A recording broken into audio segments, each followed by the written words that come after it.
انا بعشق السيدان، انا كشخص يعني بحب العربيات السيدان جدا. ايه الاخبار؟ كيف قنبله. جي تي لاين. انا بحب العربيه دي جدا، يمكن احنا اشتغلنا عليها من شهر 12 اللي فات، بس من احلى العربيات اللي كيا بتقدمها السنه دي. اضيف برضو لكلام احمد راضي، فعلا الكي 4 هي براند شيبر للكيا لاين اب في مصر وحتى على مستوى العالم. حقيقي من احلى العربيات السب كومباكت من سيدان، حقيقي عربيه هايله هتجربوها. انجن هايل، performance هايل، اجيلتي هايله، واحده في مصر كمان in terms of specs options. هتشوفوا العربيه هتجربوها وهتعرفوا. نيجي للكي 4، احنا بتتقدم معانا بثلاث فئات، تمام؟ هنبتدي بالتصميم الخارجي. ابعاد العربيه 4 متر 71 عشان تكون من اكبر العربيات في الفئه دي. العرض بتاعها متر 58، الارتفاع متر 42. ويل بيز محترمه جدا، بتديك مساحه محترمه جوه لكل اللي قاعدين سواء ورا او قدام، ومساحه شنطه محترمه بتصل الى 2 متر 72. هنيجي نشوف التصميم بتاع العربيه. من اول لقطه الناس كلها هتبتدي تتفرج. الفانوس الكيوبيك LED الجديد من كيا، حاجه محترمه. ديزاين، اضاءه، حاجه وهم. هنيجي بعد كده لفتحه السقف الوايد اللي موجوده في العربيه، تديك مساحه اناره محترمه وشكل من بره في البلاك اديشن وهم. هنشوف بعد كده الفيرتيكال دور هاندل الجديده من كيا في الديزاين بتاعها، بتحسن الايروداينامكس بتاعت العربيه وبتدي شكل كويس قوي اكنك راكب عربيه كوبيه. نيجي بعد كده الرير LED لامب فول ليد بدايناميك لايتس محترم قوي. نيجي من بعد كده من جوه. بالنسبه للفئه الاولى بتتقدم بدي كات نيو ستيرنج ويل من كيا، وده الديزاين الجديد اللي بيديك راحه اثناء السواقه. هاندلنج محترم جدا، كل الفانكشنز بتبقى متجمعه تحت صباعك. بعد كده عندنا الكونسول الجديد، بيقدم مساحه محترمه ان انت بتحط الكاب هولدرز بتاعتك، تحط اي ازازه الميه، متقسم صح، اوتو هولد، زرار الباركينج، زرار الكاميرا، حاجه سهله في الاستخدام. بعد كده هنشوف الداشبورد الجديده من تكييفات كيا، داشبورد التكييف تاتش، واوريدي بيبقى فيه شاشه تانية في الفئات الاعلى. هنشوف بعد كده جوه، هنشوف الوايرلس تشارجر، الستارت ستوب انجن اللي موجود في البوزيشن بتاعه الجديد، اوتو هولد وهاند بريك كهرباء، الامبيانت لايت 64 لون. عندنا فئه الجي تي لاين بتبقى مميزه بستيرنج ويل الشكل الجديد من كيا 3 سبوكس، والدرايف مود سيلكت اللي في مكانه الجديد، اللي مش هيخليك ان انت تدور على درايف مود حوالين العصايه الفتيس، لا هو تحت ايدك. بعد كده عندنا الكربون فايبر لوك اللي موجود، والكت بتاعه الفرش بتاعه الجي تي لاين اللي بيتميز بشكله الرياضي واستخدامه السهل. عندنا بعد كده 30 بوصه شاشات، 3 شاشات موجودين، 12.3 للداشبورد بتاعت السواق، 5 انش للتحكم في التكييف، 12.3 للانفوتيمنت سيستم بوايرلس ابل كار بلاي واندرويد اوتو. نيجي للحته المهمه زي ما سليمان كان بيتكلم، العربيه البرفورمانس بتاعها حلو جدا جدا جدا. ومعانا دلوقتي موتورين. الموتور الاول للناس اللي مش عايزه الجري، العربيه بتقدم 1600 سي سي MPI بفتيس 6 نقلات، بيقدم 120 حصان و151 نيوتن متر عزم، والفتيس زي ما قلت 6 سبيد 18. نيجي للموتور الحلو قوي بقى، ده من الاخر يمكن هتبقى من اقوى العربيات السيدان اللي في الفئه بتاعتها. الموتور الثاني التربو الجي دي اي، اوريدي متجرب عندنا هنا في مصر في كذا موديل، بس هم عملوا خلطه حلوه قوي في العربيه السيدان. بيقدم معانا 190 حصان و264 نيوتن متر عزم، وفتيس 8 غيار من غير اي مشاكل. نيجي بعد كده للالوان. عندنا اول لون اللون الازرق، بعد كده الاحمر، الابيض لؤلؤي، والكوميونيكيشن كولر الجديد المنت، وعندنا اللونين حلوين قوي، الستيل جراي والانترستيلر جراي، واخر اللون الاسود ملك الالوان. هتقول ولا اقول؟ قنبله. قول. ها قول. اقول ولا اقول؟ قول. سيب الحته الاخر. اول فئه بتتقدم معانا الهاي لاين، بعد كده عندنا الجي تي لاين والجي تي بلاك اديشن. هم دول الثلاث فئات اللي بنقدمهم النهارده للسوق المصري. يلا. بالنسبه لفئه الهاي لاين اللي هي ال 1.6 انجن ال 120 حصان هتتقدم من 1,399,900. اوه. الجي تي لاين هتتقدم ب 1,599,900.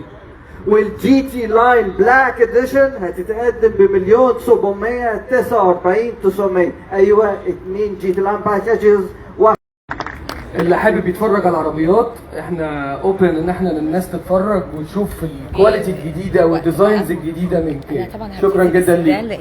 بس اهم حاجه ما تنسوش بعد ما تتفرجوا على العربيات الثلاث اسبوع مفتوح لو سمحت ابداوا التست درايفز.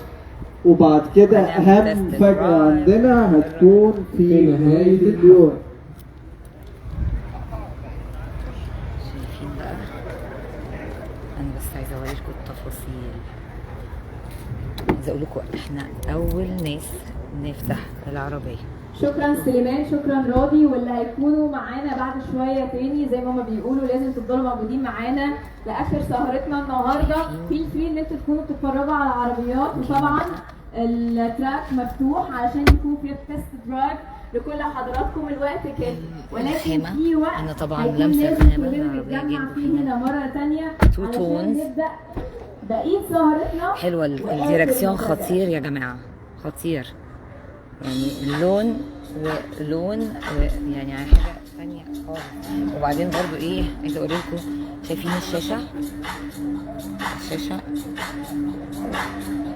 الشاشه كبيره جدا.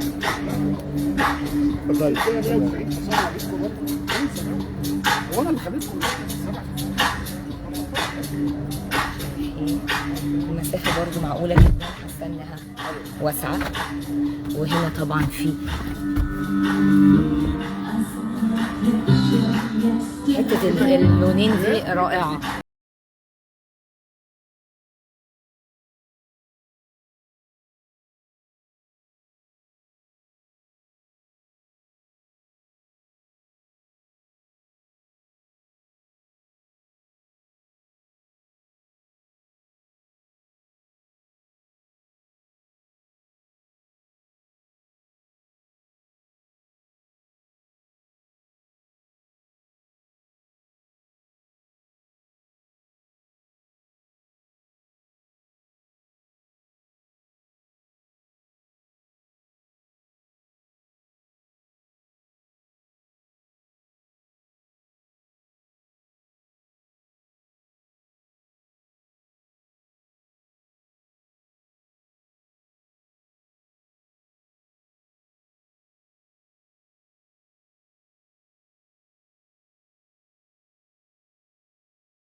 الفا روميو. وهنا طبعا ده نفس طريقه الفتح، انا برضو بحب الستايل ده. وده اللون التاني الاحمر بتاعها، لطيف جدا. الاحمر الرائع ده، انا بحب الاحمر الشيك. وده الازرق. دي العربيه السيدان الكي 4 جي تي لاين. انا عجباني قوي الفكره.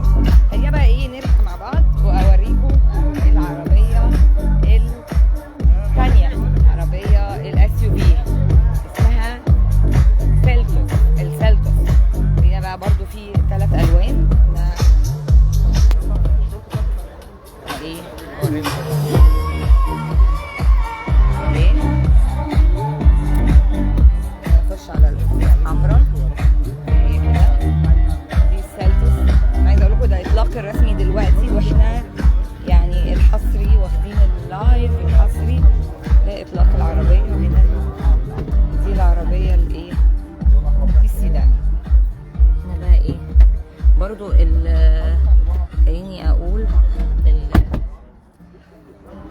الشاشة كبيرة جدا. وهنا برضو طبعا كل ديتيلز وتفاصيل، وده الفيتاس الجديد والشكل الجديد. وهنا بقى كده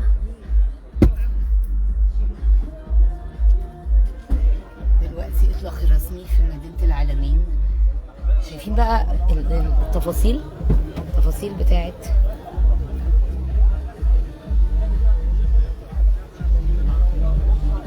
هنا. طبعا دي فيها سان روف، بانوراما، يعني هو بانوراما مش سان روف، بانوراما بيتفتح بس البانوراما.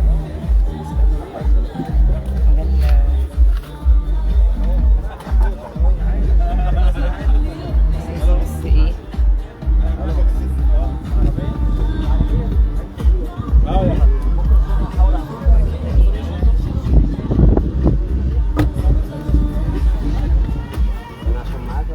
شايفين بقى هنا، وهنا برضو هنا كده شايفين اللون الأحمر. هنا برضو ايه، شوف بقى هنا المانيوال مش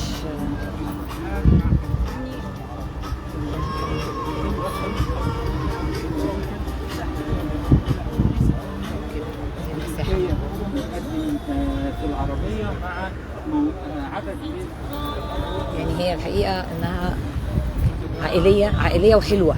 المساحة بتاعتها ده اللون الأحمر. ونيجي هنا بقى عند اللون الجراي. انا حابة بس اوريكم هما نفس العربيات، سيلتوس ودي البيض. وبكده نبقى غطينا الجزء الأكبر للإيفنت. صورنا العربيتين. طبعا على اللايف ده أنا هحط أو كمان هعمل بوست هحط بقى مواصفات العربية والأسعار. أنا ملحقتش أحفظها بس هنزل الأسعار. وعايزة أقول لكم الجو الحمد لله معقول. أنا عارفة إن القاهرة حر بس الجو معقول دلوقتي في الساحل الشمالي عندنا في مدينة العالمين. وكنت مبسوطة جدا ان انا معاكم. ولو في اي حاجة تانية نقدر نعمل لايف حاجة مهمة هتلاقوني طلعت على